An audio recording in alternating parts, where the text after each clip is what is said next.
I'm Luke Carta of the Middletown Health Department, and this is Healthline. A stroke or brain attack can happen to anyone at any time. In fact, a stroke occurs every 40 seconds in the U.S., and nearly 800,000 people experience a new or recurrent stroke each year. But what are the signs and symptoms of a stroke, and what should be done when one occurs? Barbara Holloman is here to tell us her personal story about surviving a stroke and her journey to recovery. Welcome to Healthline. With me today is Barbara Holloman. Ms. Holloman had a major stroke back in 2012, and she's here today to explain how that stroke impacted her life. Barbara, thank you for being here today. Thank you for having me. Barbara, let me first, let's talk a little bit about, in generality, before we get to your story, of what a stroke is. Can you explain to our listeners what exactly a stroke is? A stroke is a medical emergency that happens when the blood flow to your brain is interrupted. Your brain cell starts to die, and it causes serious symptoms and lasting disabilities and even death.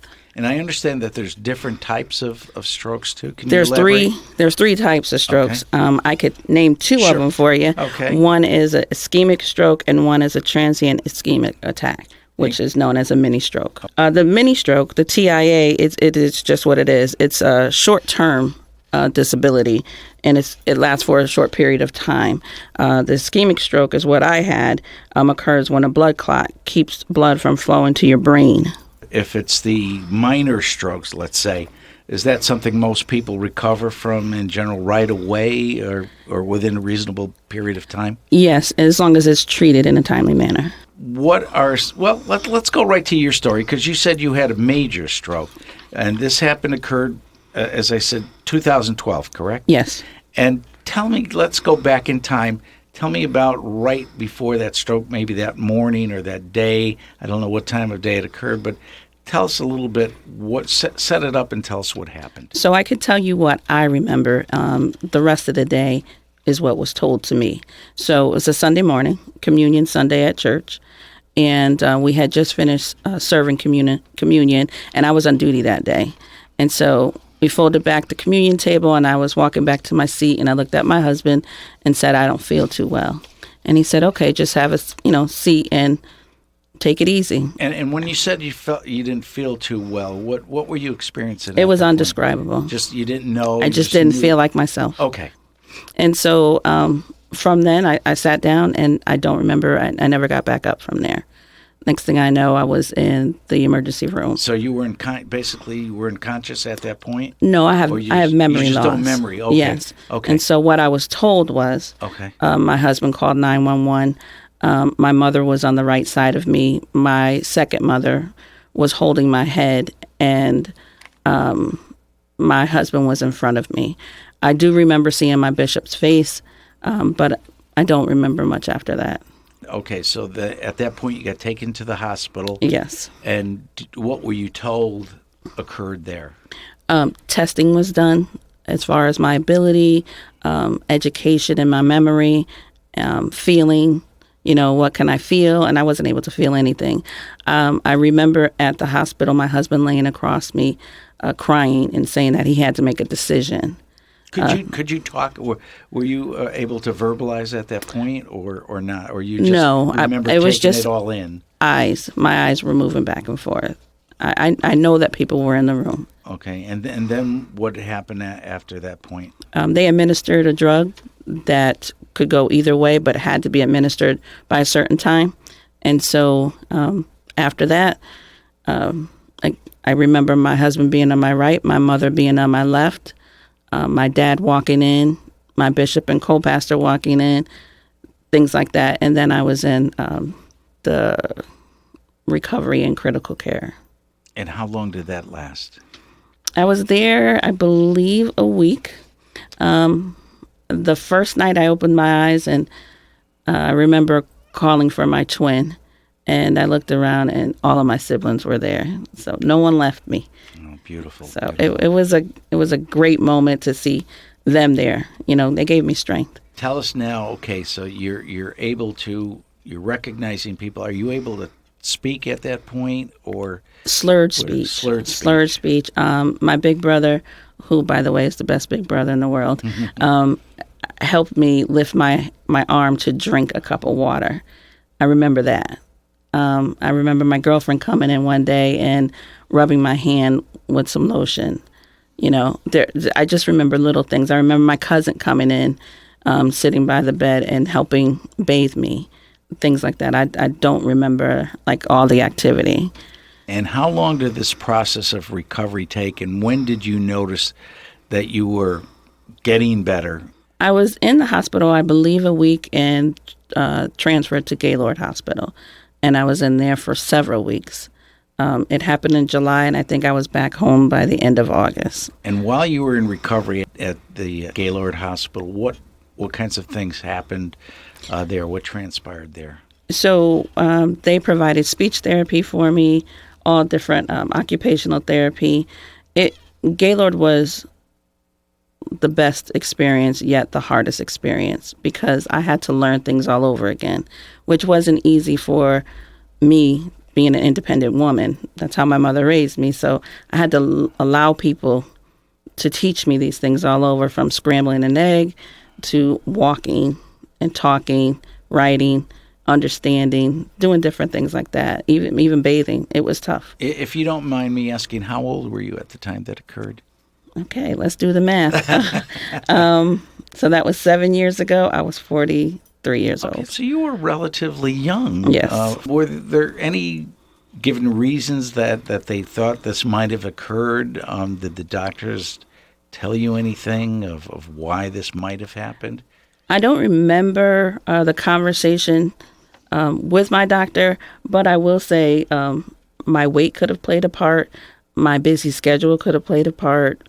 Stress could have played a part, and underlining things that I didn't know about my health. So they basically didn't know, but they suspect it was a wide array of things. Several factors. All right, let's go back to your recovery process.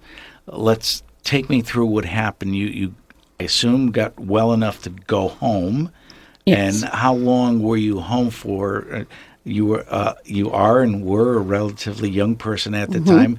Assume you were working. Tell me about how long it took you to get back to work. Well, let me tell you, while I was at Gaylord, I will say I 2 children. And so 7 years ago, they were 12 and 14. My sister-in-law moved in my house to take care of my children. My husband stayed with me at the hospital. So that was a blessing in itself. Going home, nurses followed me home.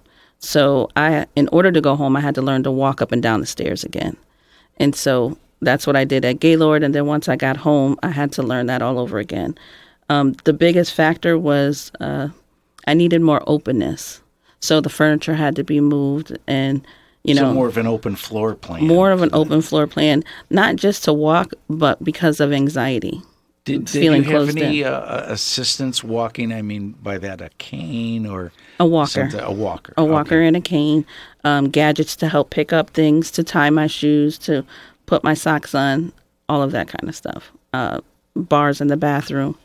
You're listening to Healthline. Our guest today is Barbara Holloman, and Barbara's telling us her own story about having a stroke and the recovery process and how she's doing today.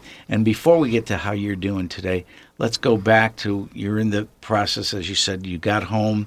Now you have a cane and a walker. Your floor plan is open. But you also had a good support system from your family as well and friends. I had a great support system. I will say my husband was the best ever. We grew stronger in love, in faith, and everything. And so he never left my side. My siblings were there. My twin would come from Albany and surprise me and go to therapy with me all day. My mother, nonstop, every day. She's my shining star. Very loving family. Yes, yes. Okay, so you're home. You have the support. Are you noticing improvement day by day, or is it weeks, or does it just hits you afterward? Hey, I'm now can do something that I wasn't able to do a couple of days ago or a week. That's exactly how it hit me. Now I can do it. I was a little skeptical at first, but week by week it got better. It took a long time, but it got there. It's a long process. So about how long before you were able to get back to what you, let's quote unquote, this normal life, so to speak, where you used to be? I haven't gotten there yet. You haven't? No, Okay. no, and that life I'm not interested in anymore. Okay. I have a new life, and so there's things that I can and cannot do. What I did before, I can't handle right now, and it's okay. My new life is better. Is better. I'm a different person. I used to do things before where I just would do it and tell my husband later. Now I present it to my husband. If he says it's something I can handle, I do it. If not, I don't do it. And do you remember, I know this, when you told me that when this first occurred, that you really didn't have any symptoms except you didn't feel well. Mm-hmm. Do most people who have a stroke that you're aware of, is that how it happens, or do they have, sometimes you hear about, well, if somebody's speech is slurred, or it hits people in different ways. It does. It hits people different ways, and I've learned since my stroke how it happened. You know, someone just walking and not feeling their best, or slow in speech. You know, they talk about fast. Learn the signs of a stroke. Look at the facial. Is the mouth slanted? You know, is the arm numb or tingling or anything? And that acronym again is FAST. It's FAST, yes. And go through that one more time. So okay, our F is for face. Look at the face. Is the mouth slanted? A is for arm. Is the arm numb, or is there any tingling in the arm? S is for speech. Is the speech slurred? And T is for time. Call 911. And so I always push that every time. And that's critical, 911, get there it's critical, right away. Because as you said, there's medication that can be administered. Exactly. And if it's done in a certain amount of time, and I'm not sure what that time is, what that frame is. I don't know if you know that. I don't. But I know that it has to be done as soon as possible. Mm-hmm. And that could be a big difference in a person's recovery period. Definitely. Exactly. So I was out of work until December. And I went back a couple of days for 4 hours. Okay, so how many months was till July to December, 5 months. You were out. Okay. I went in February. I was at my desk, and I had a mini stroke. Okay. And I do remember not being able to see. And then I started to lose my ability to function. So I work with nurses and doctors. So it was a great opportunity to, be able to say, hey. I knocked on the wall or something to tell my coworker, I can't see. And immediately, 911 was there. Nurses and doctors were there, to assist the best they could at work. And then I was out of work again until May or June of the following year. So almost a year. Yeah, a year. Close to a year. And that's not uncommon either, for someone who has had a stroke to have another stroke, or maybe even a few more strokes after that. It can occur, So I'm at higher risk now, being that I had a major stroke. I'm at higher risk of having another one. And people that usually, as I said earlier, at 40 years old is relatively young, because most strokes occur in people who are older than that. Let's probably say in probably 60s, 70s, it occurs. But it's not uncommon for people younger than you to have a stroke either. Just like heart attacks. They're not uncommon. Age is not playing a factor these days. And race does not play a factor. Gender does not play a factor. It can really affect anybody at any time. Exactly. Well, I'm sure people would like to talk to you, but if people do want to find out more about your story or have questions about stroke, is there a number they can call, or at least an organization that you can recommend? So they can go to the Connecticut American Heart Association website, connecticut.heart.org, and there's a section that says Share My Story, and my story is there. And from there, you could reach me through the American Heart Association. And truly appreciated your being here today, and you look great. Well, thank you. Just good life from now on. Barbara Holloman, thank you for being our guest today in Healthline. Healthline is produced by the Community Health Education section of the Middletown Health Department, which is solely responsible for its content. Please join us again next month at this time for another edition of Healthline.